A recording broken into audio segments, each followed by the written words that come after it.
Assalamualaikum warahmatullahi wabarakatuh. Selamat pagi anak-anak.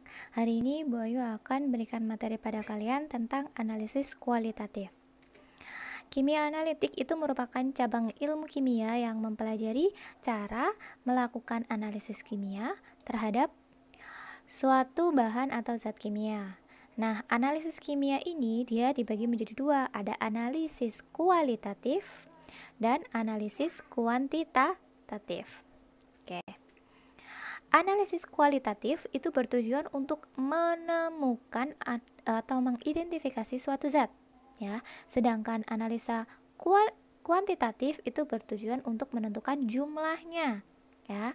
Jadi kalau kualitatif tuh ada nggak sih ion atau senyawa ini gitu. Tapi kalau kuantitatif, kalau ada tadi berapa jumlahnya, seperti itu. Misalnya contohnya adalah kalau misal ibu punya kapur. Nah, analisa kualitatifnya apa? Kandungan di dalam kapur itu ada apa aja gitu. Misalnya jenis unsur yang terdapat dalam kapur tersebut, kesimpulannya apa? Oh, ternyata kapur itu terdiri dari Ca2+ dan CO3 2- gitu. Nah, kalau analisa kuantitatifnya apa? Analisa kuantitatif ya berarti besarannya ini tadi berapa gitu. Persentase kation dan anionnya itu tadi berapa gitu. Nah, yang selanjutnya adalah proses dalam pengidentifikasian keberadaan suatu senyawa kimia dalam suatu larutan yang tidak diketahui komposisinya. Jadi pengertian analisis kualitatifnya adalah mengidentifikasi keberadaan suatu senyawa dalam suatu larutan atau sampel. Analisis kualitatif itu juga digunakan untuk menganalisis komponen atau jenis zat yang ada dalam suatu larutan. Ada 3 jenis analisis makro, semi mikro, dan mikro. Makro, kalau makro itu yang digunakan sebanyak 0,5 sampai 1 gram ya zatnya. Kalau semi mikro itu 0,05 gram. Sedangkan mikro itu lebih kecil, berarti kurang dari 0,01 gram. Volume yang digunakan kalau makro sekitar 20 mili, kalau semi mikro 1 mili, kemudian kalau mikro kurang dari 1 mili. Nah, dari ketiga analisis ini, manakah yang lebih menguntungkan, Nak? Yang lebih menguntungkan adalah analisis semi mikro, ya. Jadi yang lebih menguntungkan adalah yang analisis semi mikro ini.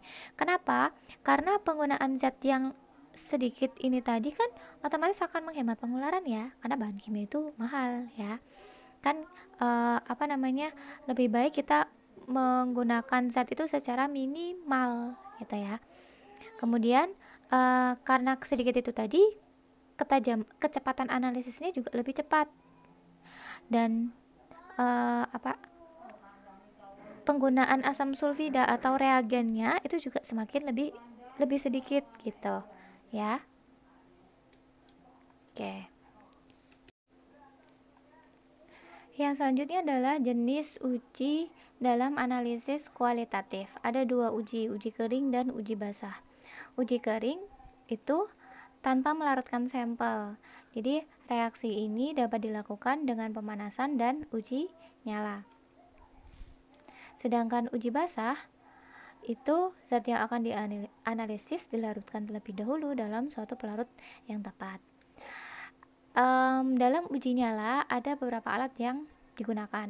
Yang pertama kawat platina atau kawat nikrom, yang kedua pembakar teklu atau bunsen, kemudian tabung reaksi. Gimana sih caranya uji nyala itu? Pertama, sampel yang akan dianalisis harus berupa larutan.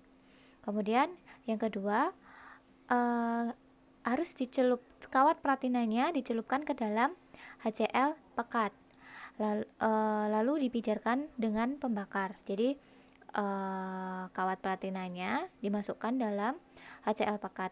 Kenapa sih harus dimasukkan ke dalam HCl pekat, nggak langsung dipijarkan dengan pembakar? Supaya kawat platinanya itu bersih ya, Nak. Jadi supaya nggak ada kontaminan, maka kawatnya harus disterilisasikan dulu, harus dibersihkan terlebih dahulu.